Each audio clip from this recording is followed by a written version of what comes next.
martial art practice, Kasa Combat. Kasa Combat was invented due to politics of other martial arts. I first off started out in karate, which was Waterloo, under UKKW, which is like Suzuki, Tatsu Suzuki's federation.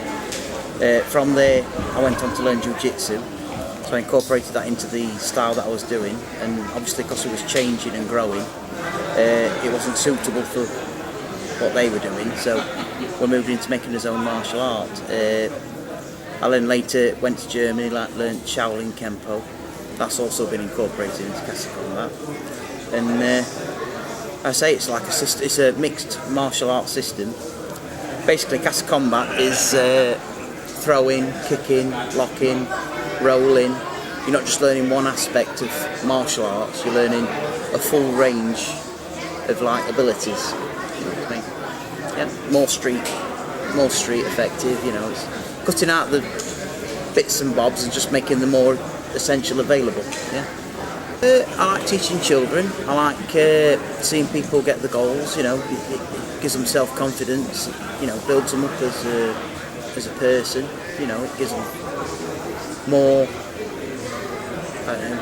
self-belief. You know, something that everybody should have. Martial arts is a good aspect, you know, to build in your life, sort of thing. I have 11 classes a week.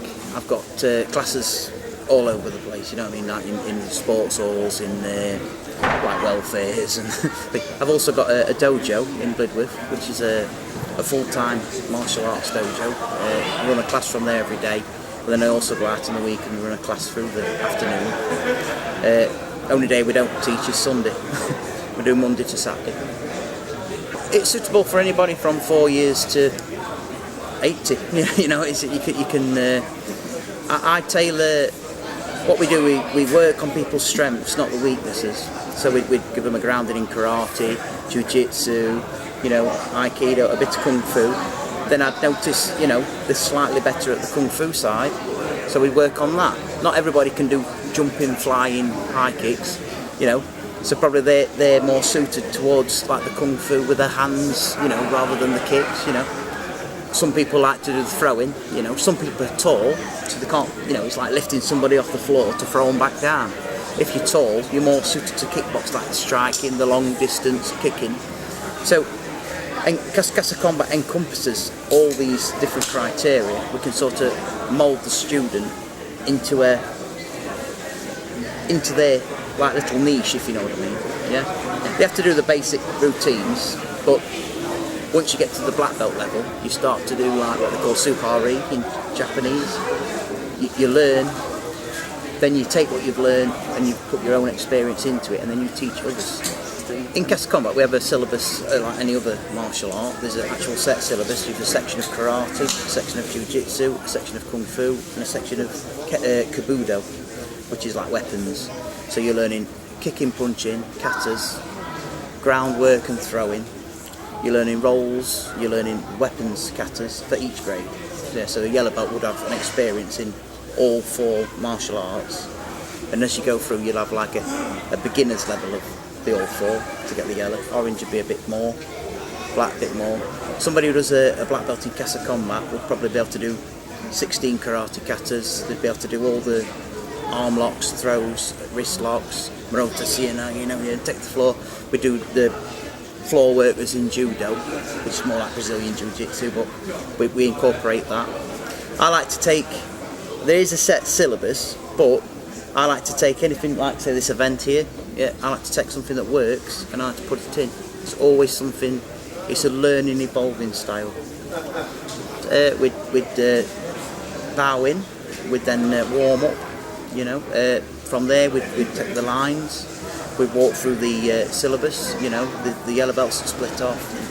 Because I've got different instructors, we'd take a few each, you know what I mean. Everyone's got their own little place. And what we try to do is teach people, if you're a yellow belt, you should know the white belt. If you're an orange belt, you should know the yellow belt. So we like train them in lines, and the orange belts would turn around and teach the yellow belts what they know. And then that way, I always say to them is, if you fully understand your grade, you should be able to teach it to somebody else. that's before you move on to your next grade. So a green belt should know yellow and orange, perfect, even though they're a green belt going for blue. Yeah, and always make sure they've taught somebody else what they know before they've moved on to the next level. I've always found my teaching experience was a lot better when I actually started teaching, not doing it, you know what I mean? Yeah. Having to demonstrate it, my skill level went up because you're having to do it right. You can't do it wrong when you're showing somebody. It's got to be spot on every time, or you know, you keep looking at it. If you do it wrong, they'll do it wrong. We do tournaments. We do like the karate kumite type tournaments. We have done the back-to-back fighting as well on the floor, where they like do, you know, they try to go in an arm lock. With it being a mixed style, we can lean towards karate kumite and we can lean towards judo kumite. Myself, I like to keep away a bit, you know, I like to use it as a self-defence. I like to assist them to be practical, something that everyone can do and something everyone can use, regardless of age or, you know, how old you are. If it's practical and works, that's Kasa Combat. Would ask about, you know, I'd research it, you know, make sure you go into a reputable club, you know, somebody that's been doing martial arts for a good long time, you know, ask people that's actually going to the club and see what they think, you know, are they enjoying it? Is it for them, you know? Some places are very strict, yeah, some people are fun orientated. I think you've got to have a good mix. First of all, it's a hobby, yeah? If you're not enjoying it, why would you go? Do you know what I mean? You don't want to pay £3.50 to go and get beat up every week. Yeah, you pay £3.50 to go and enjoy it as a hobby, and then later on it'll grow, you know, and you'll become stronger. But you need a club that's going to nurture that. You can't go into a club and get beat up first week. It's not going to help. What you need to do is you need to nurture you into that state of mind, so you know you can handle that sort of training. Yeah, and that's why you need a good teacher. I just like the aspect of giving people confidence. It's giving them the skills. I mean, I get people in the shy, even adults, they come in and say, oh, you know, they've had bad experience with self-defence. Somebody, you know, they've been mugged or they've been, you know, hurt or they've been battered or mistreated. And a lot of the time, I mean, I get people out the front. I get them to demonstrate what they've learned after a bit, and they come out to the front, and I think that gives them the confidence. You know, they're at the front, they're shouting, they're getting people to copy them. They're becoming like, oh yeah, I can do this. I'm a lead, you know, I'm a bit of a leader, yeah. And from there, you know, I just like the aspect of it gives people a strength they wouldn't have. It's not about, you know, it's about belts. It gives them confidence with the belts and things like that. But it's not important. The important thing is they enjoy doing it.